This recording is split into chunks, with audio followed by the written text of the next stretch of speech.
Jangan lupa like, komen, dan subscribe channel ini ya. Assalamualaikum warahmatullahi wabarakatuh. Selamat pagi dan salam sejahtera untuk kita semua. Baiklah anak-anak, sebelum kita memulai pembelajaran kita pada pagi hari ini, alangkah lebih baiknya sebelum kita memulainya kita berdoa terlebih dahulu. Berdoa mulai. Berdoa selesai. Baiklah anak-anak, pada hari ini kita akan melanjutkan materi kita mengenai teks cerpen. Nah, pada hari ini Ibu harap materi yang Ibu sampaikan dapat dipahami dengan baik dan dapat diambil pelajarannya. Pada pertemuan kali ini kita akan membahas mengenai membandingkan dua teks cerpen. Baiklah, yang pertama kita akan membahas tentang cerpen. Cerpen di sini berarti karangan pendek yang berbentuk prosa yang mengandung masalah tunggal yang dapat dibaca dalam sekali duduk. Cerpen ini bersifat fiktif dan berdasarkan imajinasi dari penulis. Pada pertemuan kali ini, kita akan membandingkan dua teks cerita pendek. Membandingkan dua teks cerita pendek ini diperlukan untuk mengetahui perbedaan dan persamaan antara dua teks yang satu dengan yang lain. Selain itu, membandingkan dua teks dilakukan untuk meningkatkan kemampuan analisis terhadap unsur-unsur intrinsik sebuah teks karya sastra, terutama struktur isi dan ciri bahasanya.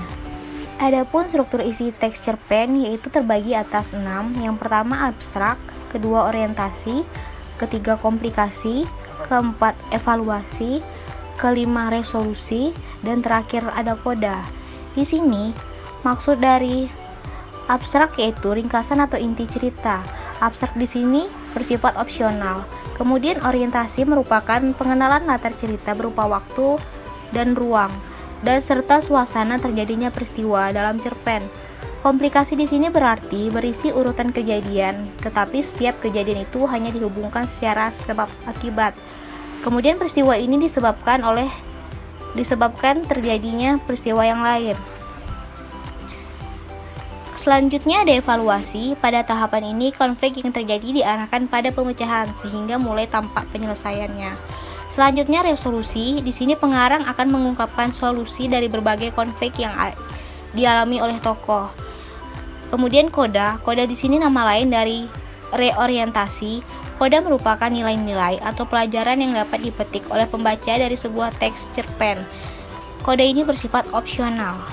Kemudian kita akan membahas tentang ciri kebahasan teks cerpen. Di sini ciri kebahasan teks cerpen memiliki alur tunggal, selanjutnya bersifat fiktif atau berupa karangan penulis atau imajinasi dari penulis itu. Kemudian bentuk tulisan singkat, padat, dan lebih pendek dari novel, karena cerita ini kan disebut cerita pendek. Kemudian bahasa yang digunakan lebih mudah dipahami atau diksi yang digunakan pengarang dapat dipahami dengan mudah oleh pembaca. Nah, di sini ada contoh teks cerpen. Teks cerpen pertama, salahkah menurut pendapatmu kalau kami menyembah Tuhan di dunia? Tanya Haji Saleh. Tidak, kesalahan engkau karena engkau terlalu mementingkan dirimu sendiri. Kau takut masuk neraka, karena itu kau taat sembahyang. Tapi engkau melupakan kehidupan kaummu sendiri, melupakan kehidupan anak istrimu sendiri, sehingga mereka itu kocar-kacir selamanya. Inilah kesalahanmu yang terbesar, terlalu egois. Padahal engkau di dunia berkaum, bersaudara semuanya, tetapi engkau tidak mempedulikan mereka sedikit pun. Berikutnya contoh teks 2. Dari siapa itu Lim? Mamaku bertanya lagi. Dari Nyonya Ling, Ma. Bukan Nyonya Lim, tapi Nona. Nona Ling, kata mamaku membetulkan ucapanku. Mungkin ini pembetulan yang kesekian ratus kalinya. Kenapa harus Nona, Ma?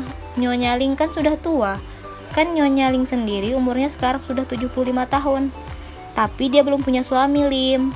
Kenapa dia belum bersuami, Ma? Dia masih menunggu seseorang datang, Lim. Kapan orang itu datang, Ma? Berdasarkan teks cerpen di atas, dapat kita bandingkan bahwa teks pertama temanya tentang seorang haji yang egois, rajin beribadah, tetapi tidak memperdulikan nasib anak dan istrinya. Kemudian tokohnya di sini ada Haji Saleh. Penokohan di sini Haji Saleh bersifat egois dan taat ibadah. Di sini amanat yang dapat kita ambil bahwa hidup tidak boleh egois, karena dalam hidup ini kita tidak hidup sendiri dan kita membutuhkan orang lain. Kemudian ciri kebahasaannya mengandung kalimat yang berisi peristiwa seorang haji yang egois. Lalu teks 2 di sini dapat kita ambil bahwa temanya seorang anak dan ibunya yang sedang membicarakan seseorang yang bernama Ling. Kemudian tokohnya di sini anak dan mamanya.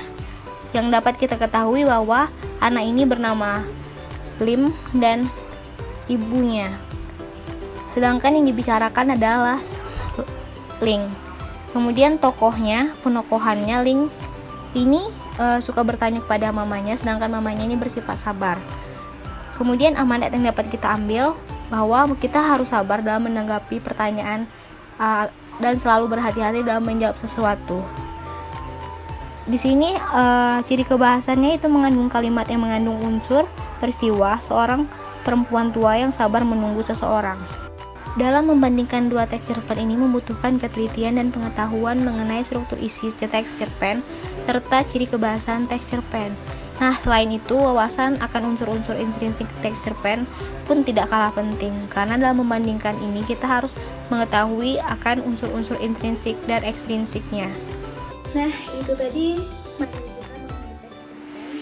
Pada pertemuan kali ini, Ibu harap kalian dapat memahami materi ini dengan baik. Sekian pertemuan kita pada hari ini. Apabila ada kesalahan, Ibu mohon maaf. Ibu akhiri dengan wabillahi taufik wal hidayah. Wassalamualaikum warahmatullahi wabarakatuh.